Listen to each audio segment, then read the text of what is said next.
नमस्कार, मैं हूं श्रद्धा। आप देख रहे न्यूज 18 मध्य प्रदेश छत्तीसगढ़। बड़ी खबर आपको बताते हैं, इंदौर से बीजेपी महिला मोर्चे की अध्यक्ष कोरोना पॉजिटिव निकली हैं। Padma Bhoje corona positive, MTH अस्पताल में वो भर्ती हैं। और 54 साल की पद्मा भोजे ब्लड प्रेशर की भी मरीज हैं। सांवेर में चला रही थी हर हर मोदी घर घर मोदी का अभियान और अब वो कोरोना पॉजिटिव है। बीजेपी महिला मोर्चे की अध्यक्ष corona positive, Padma Bhoje corona positive, उम्र है 54 साल। अस्पताल में अब उनको भर्ती कराया गया है।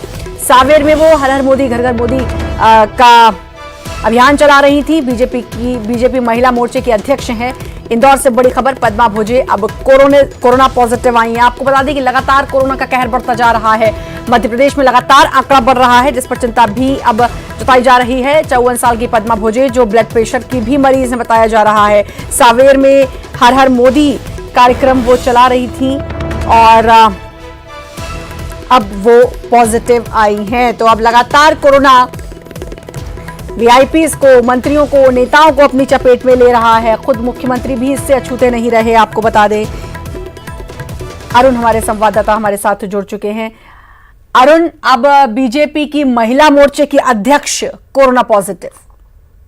बिल्कुल, देखिए पद्मा भोजे हैं जो बीजेपी महिला मोर्चा की अध्यक्ष हैं यहाँ इंदौर की, और वो हर हर मोदी घर घर मोदी अभियान चला रही थी। घर घर जाकर वो तुलसी बांट रही थी। हर हर मोदी घर घर तुलसी अभियान वो चला रही थी। उस अभियान को लेकर वो सांवेर विधानसभा क्षेत्र में भी दौरे कर रही थी। महिला मोर्चा का एक बड़ा अभियान था और इसी बीच वो कोरोना संक्रमित हो गई हैं और उनके जो मल्टी है, उनके जो बिल्डिंग, उसमें 6 लोग और कोरोना पॉजिटिव आए हैं। हालांकि उनके जो परिवार के लोग हैं उनकी रिपोर्ट अभी तक नहीं आई है। उनको एमटीएच अस्पताल में भर्ती कराया गया है या उनका इलाज किया जा रहा है। तो क्या अभी हाल फिलहाल भी 1-2 दिन पहले भी ये इसी अभियान में लगी हुई थी और घर घर जा रही थी? बिल्कुल, देखिए जो अभियान है वो चल ही रहा था महिला मोर्चा की तरफ से, और ये सांवेर के विधानसभा क्षेत्र में कई गाँव में भी जा रही थी और संक्रमित होने से पहले ये लगातार सक्रिय थी। ऐसे में जो कॉन्टेक्ट हिस्ट्री है, क्योंकि ये इसलिए पूछ रही हूँ अरुण, में लगातार क्योंकि अब गृह मंत्री ने भी कहा कि 14 तारीख तक सभी कार्यक्रम सभी कुछ स्थगित करने की बात कही थी। वर्चुअली होगा जो कुछ भी होगा। तो अगर उसके बाद भी अगर वो ये अभियान में जा रही थी तो फिर ये कहीं ना कहीं उस नियम का पालन ना करना हुआ। नहीं, देखिए उसके पहले तो वो उनको कोरोना, वो उनकी तबीयत ही खराब हो गई। कोरोना पॉजिटिव उनकी रिपोर्ट जरूर एक दिन पहले आई है, लेकिन वो उससे पहले ही कोरोना, उनकी तबीयत खराब हो गई। वो फिर उन्होंने बीच में अपना अभियान, उनकी जो अभियान था वो थोड़ा सा रुक गया था। तो उसमें कोई सीएम के आदेश का उल्लंघन नहीं हुआ है। मतलब सीएम के आदेश का उल्लंघन नहीं हुआ है, उससे पहले ही उनकी तबीयत बिगड़ गई थी और अब कोरोना पॉजिटिव आई हैं पद्मा भोजे। आपको बता दें क्योंकि तबीयत थोड़ी सी बिगड़ी और फिर उसके बाद टेस्ट कराया और फिर ये रिपोर्ट आई है। बहुत बहुत शुक्रिया अरुण आपका तमाम जानकारी देने के लिए। और कांग्रेस ने कोरोना से निपटने की सरकार की तैयारी पर रिपोर्ट जारी करने की मांग की है। साथ ही केंद्र, डब्ल्यूएचओ और लोगों से जुटाई गई राशि का ब्यौरा देने को सरकार से कहा है। अस्पतालों और बेड की संख्या को भी सार्वजनिक करने के लिए कहा है। वहीं बढ़ते कोरोना के आंकड़ों के बीच स्वास्थ्य मंत्री के लापता होने को लेकर भी सवाल उठाए हैं। वहीं चिकित्सा शिक्षा मंत्री विश्वास सारंग ने कोरोना के एक्टिव केस की बढ़ती संख्या पर कहा कि कोरोना से निपटने के लिए सरकार के पास पर्याप्त इंतजाम है। केस बढ़ने पर बेड की संख्या बढ़ाई जाएगी। कम होती बेड की संख्या की बात को गुमराह करने वाला बताया। प्रदेश में जिस तरह से कोरोना का कहर फैल रहा है और जितनी लापरवाही से मध्य प्रदेश में इसे प्रबंधित किया जा रहा है, वह बहुत ही दुर्भाग्यपूर्ण है और एक समुचित और गहन जांच का विषय है। ये एक हैरानी करने वाली बात है कि जो मध्य प्रदेश में भारतीय जनता पार्टी को पार्टी चलाने वाले जो लोग हैं, उनकी रिपोर्टें भी और उनकी भी जो जानकारी 2-2, 3-3 दिन देर से। और भोपाल से बड़ी खबर, भोपाल में आज आए कोरोना के 142 नए मामले। 23वीं बटालियन के 13वीं बटालियन के एसएएफ कैंप के 2 जवान संक्रमित। पुलिस कंट्रोल रूम में भी एक व्यक्ति की रिपोर्ट पॉजिटिव आई है। बीजेपी कार्यालय से एक व्यक्ति की रिपोर्ट पॉजिटिव आई। पीपल्स मेडिकल कॉलेज के एक डॉक्टर भी संक्रमित हुए। नेहरू नगर पुलिस लाइन और गोविंदपुरा पुलिस लाइन से भी आए नए मामले। शाहपुरा, गुलमोहर, ईदगाह हिल्स में मिले कोरोना केस। जहांगीराबाद, साकेत नगर, बैरागढ़, बैरसिया में मिले कोरोना केस। मध्य प्रदेश में अब बढ़ता जा रहा है कोरोना का ग्राफ। भोपाल में आज आए 142 नए मामले। सीआरपीएफ के 56 और जवान कोरोना पॉजिटिव मिले हैं। तो कोरोना का ग्राफ जो लगातार अब बढ़ता जा रहा है।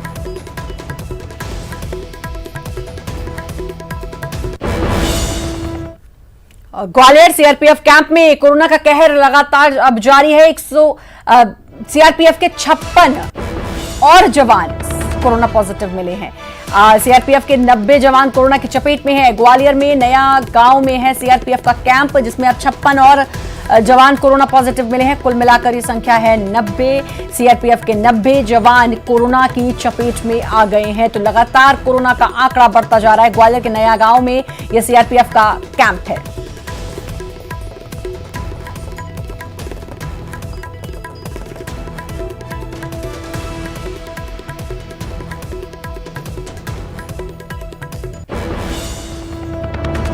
मुख्यमंत्री भूपेश बघेल ने आम जनता से अपील की है कि कोरोना के नियमों की कड़ाई से पालन करें और कोरोना के नियम कड़े नहीं हैं। मेरी यही अपील है कि सोशल फिजिकल दूरी के साथ मास्क और बार बार हाथों को धोना है। भीड़भाड़ की जगहों से हमें बचना है। सीएम ने कहा कि कोरोना की बढ़ती संख्या चिंता का विषय है। शहरी क्षेत्रों में ज्यादा मरीजों की संख्या आ रही है।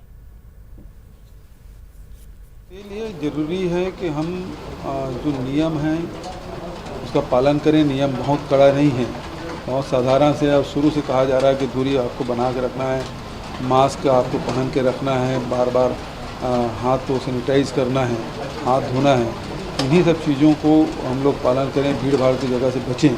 यदि इतना कर लेते हैं तो कोविड को हम परास्त कर सकते हैं, और इसको अभी भी करना चाहिए, क्योंकि लगातार संख्या जो बढ़ती जा रही है वो चिंता के विषय है। और ख़ासकर शहरों में ही इसकी संख्या ज़्यादा आ रही है। और शहरवासियों से, नागरिकों से मैं अपील बार बार कर रहा हूं कि इन नियमों का पालन करें और अपने परिवार, अपने शहर को कोरोना से बचाएं। कोरोना काल में छत्तीसगढ़ के नेता भी वर्चुअल वर्ल्ड के जरिए राजनीति पर फोकस कर रहे हैं। ट्विटर और सोशल मीडिया के अन्य साधनों के जरिए सत्ता पक्ष और विपक्ष एक दूसरे पर वारों के तीर चला रहे हैं। जानकार की माने तो इस संक्रमण काल में वर्चुअल वर्ल्ड संचार का बेहतर माध्यम बना हुआ है। बीजेपी का कहना है कि कोरोना काल में सरकार की विफलताओं को जन जन तक पहुंचाने के लिए वर्चुअल प्लेटफॉर्म सबसे सटीक है। वहीं सत्ता पक्ष के नेता कहते हैं कि बीजेपी चाहे किसी भी प्लेटफॉर्म पर सरकार का विरोध करे, वो कारगर साबित नहीं होगा।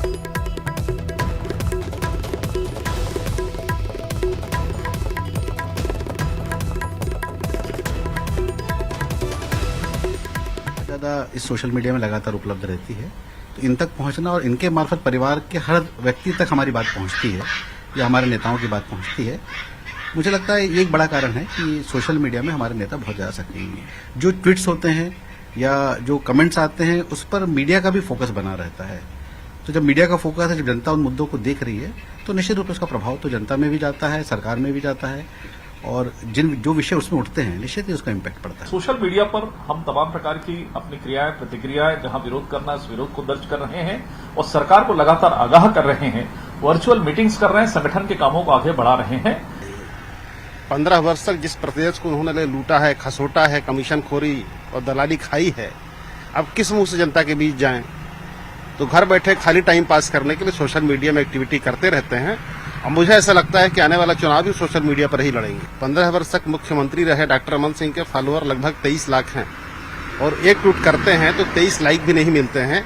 ये अपने आप में बहुत कुछ कह जाता है। राजधानी रायपुर में लॉकडाउन में रियायत खत्म होने के बाद अधिकांश दुकानें बंद रहीं, लेकिन रक्षाबंधन को लेकर इक्का दुक्का दुकानों में चोरी से मिठाइयों की बिक्री होती रही। वहीं फुटपाथ पर राखियों के बाजार भी लगे। लॉकडाउन में त्योहारों के मद्देनजर दी गई रियायत अब खत्म हो गई है, लेकिन उसके बावजूद दुकानों में बिक्री चालू है। रायपुर के स्वीट्स दुकान में आप देख सकते हैं कि मिठाइयां खरीदने के लिए लोगों की भीड़ लगी हुई है और चोरी छुपे जो है दुकानें चल रही हैं। लोगों की जरूरतें हैं और जरूरत के मुताबिक लोग यहां पर पहुंच रहे हैं, और ऐसे में शटर गिराकर जो है लोग दुकान चला रहे हैं। हालांकि रायपुर नगर निगम द्वारा ऐसे दुकानों पर लगातार कार्रवाई की जा रही थी, लेकिन बावजूद लगातार लोग खरीदी के लिए यहां पर पहुंच रहे हैं। और क्योंकि अभी त्योहारी सीजन है और ऐसे में जो रियायत दी गई थी शायद वो लोगों को कम पड़ी, और मिठाइयों की हालांकि जो ऑनलाइन बिक्री है उसकी अनुमति यहां पर जिला प्रशासन द्वारा दी गई थी, लेकिन बावजूद लोग जो दुकानों में पहुंचकर ही खरीदना ज्यादा मुनासिब समझ रहे हैं और इसीलिए लॉकडाउन का नियम तोड़ते हुए दुकानदार बेच रहे हैं और इसके अलावा लोग खरीदने भी पहुंच रहे हैं। कैमरा पर्सन सुरेश पासी के साथ देवव्रत भगत, न्यूज 18 रायपुर। और रायपुर से खबर, 7 अगस्त को रायपुर आ सकते हैं पीएल पुनिया। प्रदेश प्रभारी पीएल पुनिया का 7 अगस्त का दौरा संभव है। संगठन विस्तार को लेकर रायशुमारी होगी। निगम मंडलों की नियुक्ति पर भी मंथन। निगम मंडलों में नियुक्ति को लेकर निकलने वाली है एक और सूची। तो अब पीएल पुनिया का दौरा 7 अगस्त को माना जा रहा है। संगठन विस्तार को लेकर इस में रायशुमारी होगी। निगम मंडलों की नियुक्ति पर भी मंथन होगा। एक सूची निकल चुकी है और एक और सूची इस निगम मंडलों की नियुक्ति को लेकर निकलने वाली है।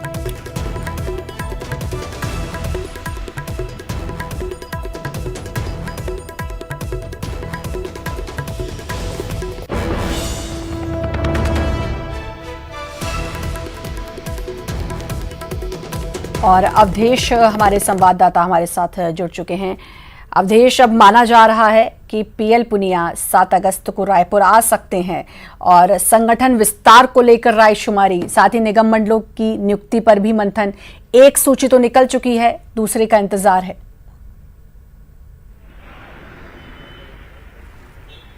देखिए दूसरी सूची में जो नाम है वो नाम कमोबेश तय कर लिए गए हैं।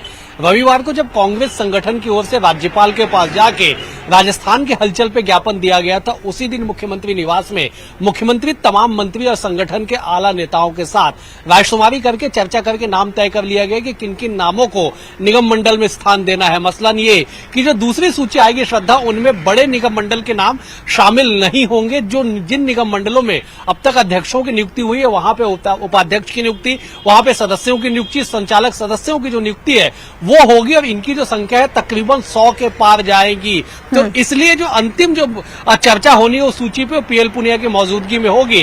कयास लगाया जा रहा है कि 7 तारीख को पीएल पुनिया जब रायपुर आएंगे तो मंथन का दौर होगा। मंथन के बाद नाम तय कर लिए जाएंगे और घोषणा कर दिया जाएगा। और साथ ही साथ संगठन विस्तार को लेके इसलिए श्रद्धा, क्योंकि अभी जो निगम मंडल में जिनको जगह दी गई है उनमें से तकरीबन 5 से 6 ऐसे बड़े चेहरे हैं जो संगठन में बड़े पद पे काबिज हैं। बात अगर नामों का कर लिया जाए तो शैलेश नितिन त्रिवेदी जो मीडिया डिपार्टमेंट के अध्यक्ष है उन्हें पाठ्य पुस्तक निगम का अध्यक्ष बनाया गया है। इसके अलावा जो संगठन में उपाध्यक्ष है उन्हें खनिज निगम का अध्यक्ष बनाया गया है। रामगोपाल अग्रवाल जो कोषाध्यक्ष है संगठन में, उन्हें नान का अध्यक्ष बनाया गया है। तो संगठन के बड़े पदों पे बैठे जो लोग हैं उन्हें अब सरकार में भागीदारी दी गई है।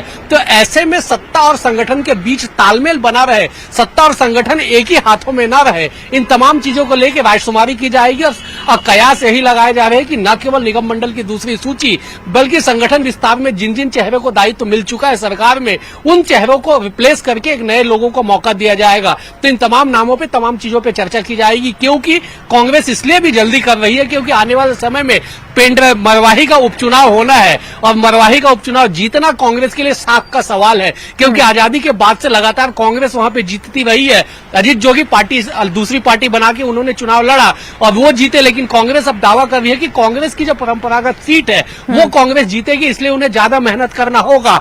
और यही वजह है कि संगठन जब तक विस्तारित नहीं हो जाएगा तब तक दायित्व देने में कमी आएगी, दिक्कतें आएगी। इसलिए कांग्रेस चाह रही है कि निगम मंडल की दूसरी सूची के साथ ही साथ संगठन का विस्तार हो जाए। जिन पदों पे नई नियुक्ति करने हैं उनकी नियुक्ति हो जाए ताकि चुनाव में उस अच्छे तरीके से उतर सके और आने वाले समय में सत्ता और संगठन के बीच बेहतर तालमेल होकर सरकार की योजनाओं को, जो संगठन का सत्ताधारी दल का जो मूल काम होता है लोगों तक पहुंचाना, उसे पहुंचाने में मदद मिल सके। बिल्कुल, और इसीलिए अब पीएल पुनिया भी 7 तारीख को आ रहे हैं और भी बहुत सारे मुद्दे हैं जिस पर चर्चा होगी। बहुत बहुत शुक्रिया आपका अवधेश, तमाम जानकारी देने के लिए। अयोध्या में 5 अगस्त को राम मंदिर का शिलान्यास होना है। मंत्री गोविंद सिंह राजपूत 29 जुलाई को लोधी क्षत्रिय समाज के सम्मेलन को संबोधित कर रहे थे। संबोधन के दौरान मंत्री गोविंद सिंह राजपूत राम मंदिर के शिलान्यास की बात करते करते भावुक हो उठे। मंत्री गोविंद सिंह राजपूत ने अपने विधानसभा क्षेत्र के लोगों से अपील की है कि 5 अगस्त को अपने घर में दीपक जरूर जलाएं। देश के प्रधानमंत्री नरेंद्र मोदी पर, कि नरेंद्र मोदी जी की अगुवाई में आज पूरा देश आने वाली 5 अगस्त को, अब ज्यादा दिन नहीं है, 5 अगस्त को राम मंदिर की पूजा होगी, राम मंदिर का निर्माण शुरू होगा। और पूरा देश खुशियां मनाएगा वैसे ही जैसे अयोध्या से भगवान राम लौट कर आए। सुर्खी में भी हमने कहा है कि सुर्खी विधानसभा के हमारे एक एक घर में शाम के रात में दिया जलाया जाएगा। ब्रेक के बाद एक बार फिर से आपका स्वागत है और बेमेतरा से खबर किसानों ने किया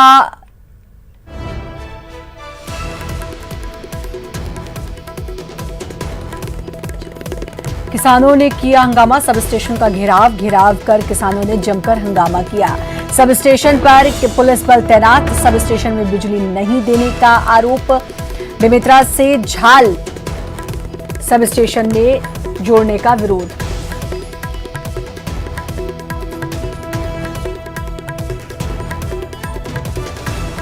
सब स्टेशन पर बिजली नहीं देने का आरोप लगाया है। बेमेतरा से झाल सब स्टेशन में जोड़ने का विरोध कर रहे हैं।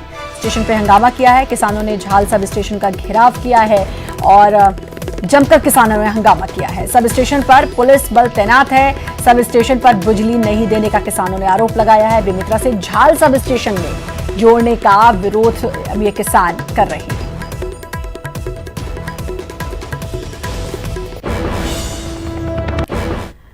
जनपद पंचायत रायगढ़ में शासकीय राशि का जमकर दुरुपयोग हो रहा है। अलभाड़ ग्राम पंचायत में गौठान निर्माण के लिए जनपद पंचायत से 21 लाख रुपए की स्वीकृति दी गई।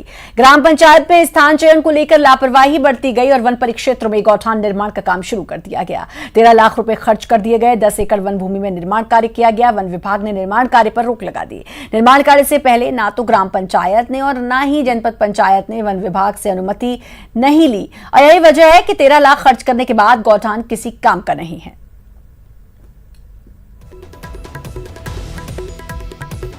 काम तो ऐसा कुछ हुआ ही नहीं है। 1-2 ठो टंकी के बनाए हैं, एक तो लकड़ियों की झोपड़ी बनाए हैं। तो रोका छेका कैसे कर रहे हैं आप लोग? खाली फॉर्मेलिटी निभा दे रहे हैं सर। वन विभाग से कोई अनुमति नहीं लिया गया था, इसीलिए जो है ना इसको मेरे द्वारा जो है ना यहाँ जब्ती किया गया है। यहाँ कार्य लगभग सीपीटी गड्ढा कुछ मात्रा में खुदा है। नरेगा के योजना के तहत 21 लाख के काम स्वीकृत हुए थे। उसमें लगभग 13 लाख के कार्य पूर्ण हो चुके थे और 7 लाख के काम पूरे नहीं हो पाए थे। चूंकि हाथी प्रभावित क्षेत्र, इसलिए उसको निरस्त करने का प्रस्ताव भेज दिया गया। और अशोकनगर जिला अस्पताल में लापरवाही का मामला सामने आया है। अस्पताल परिसर में कुत्ते नवजात का शव नोचते रहे और लोग तमाशा देखते रहे। वहीं अस्पताल में लगातार नवजात के अब शव मिल रहे हैं, तो कुत्ते शव को नोचते रहे और लोग आराम से देखते रहे। ये आजकल का चलन हो गया है कि कोई भी घटना हो, कुछ भी हादसा हो, तो लोग उस समय उस चीज को रोकने के लिए कुछ नहीं करते हैं, तुरंत वीडियो बनाना शुरू कर देते हैं। और कुछ ऐसा भी यहां नजर आया है कि कुत्ते शव को नोचते रहे लेकिन लोग वहां तमाशबीन बनकर खड़े रहे।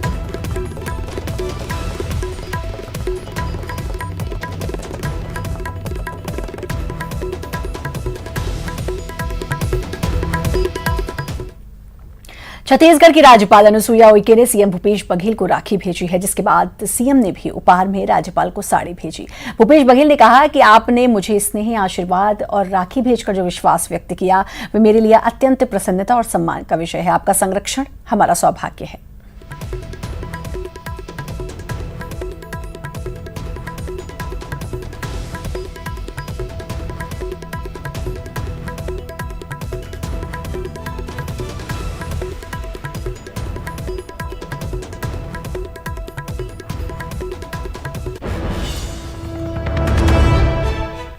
बुरहानपुर में इस साल कोरोना के कारण भाई और बहन के पवित्र रिश्तों का त्योहार रक्षाबंधन का पर्व फीका हो गया है। खासकर उन भाई बहनों के लिए रक्षाबंधन का पर्व फीका हो गया जो सीमावर्ती महाराष्ट्र के 5 जिलों अमरावती, बुलडाड़ा, अकोला, जलगांव और औरंगाबाद में रहते हैं। इन जिलों में कोरोना के प्रकोप के चलते बुरहानपुर जिला प्रशासन ने महाराष्ट्र मध्य प्रदेश की सीमाएं सील कर दी हैं। साथ ही आवाजाही पर पूरी तरह से पाबंदी लगाती है, जिसकी वजह से बहनें अपने भाइयों के घर राखी बांधने नहीं जा पाएंगी। वहीं कोरोना की वजह से इस बार मार्केट में उतनी राखियां नहीं पहुंची जितनी हर साल पहुंचती थी।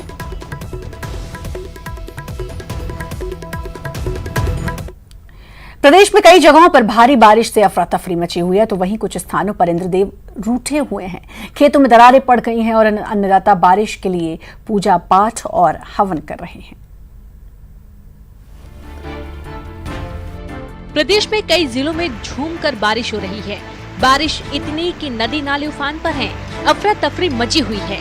लेकिन कई जगहों पर इंद्रदेव रूठे हैं, वहां बारिश नहीं हो रही है। तस्वीरें बस्तर ब्लॉक के घाट लोहंगा की हैं, जहां रूठे इंद्रदेव को मनाने के लिए ग्रामीणों ने माता मंदिर में पूजा पाठ किया। प्रदेश के कई स्थानों पर बारिश बहुत कम हुई है और किसानों के खेत सूखने लगे हैं। खेतों में दरारें पड़ गई हैं। जुलाई महीने में 28% कम बारिश हुई है। बारिश का इंतजार। राज्य के 27 जिलों में कम बारिश। कोंडागांव में 30% अधिक बारिश। राजनांदगांव में 62% कम बारिश। सरगुजा में 53% कम बारिश। कांकेर में 56% कम बारिश। मुंगेली में 47% और बालोद में 43% कम बारिश हुई है। हालांकि मौसम विभाग का कहना है कि आने वाले दिनों में अच्छी बारिश की संभावना है। ट्रफ है क्योंकि उत्तर भाग में चला गया, हिमालय के तराई में उत्तरी में चला गया था, वो धीरे धीरे नीचे की आ रहा है। तो इसके कारण से रेन की एक्टिविटी छत्तीसगढ़ में अब बढ़ने की संभावना है। 4, 5, 6 अगस्त को अच्छी बारिश होने की संभावना है। खरीफ के मौसम में अच्छी फसल के लिए बारिश का होना बहुत जरूरी है। यही कारण है कि अब किसान बारिश के भगवान को मनाने के लिए भगवान की ही शरण में हैं। न्यूज़ 18 के लिए जगदलपुर से विनोद कुशवाहा और रायपुर से युगल तिवारी की रिपोर्ट। और इसी के साथ फिलहाल इस बुलेटिन में इतना ही। बाकी खबरों के लिए लगातार बने रहिए न्यूज़ 18 मध्य प्रदेश छत्तीसगढ़ के साथ।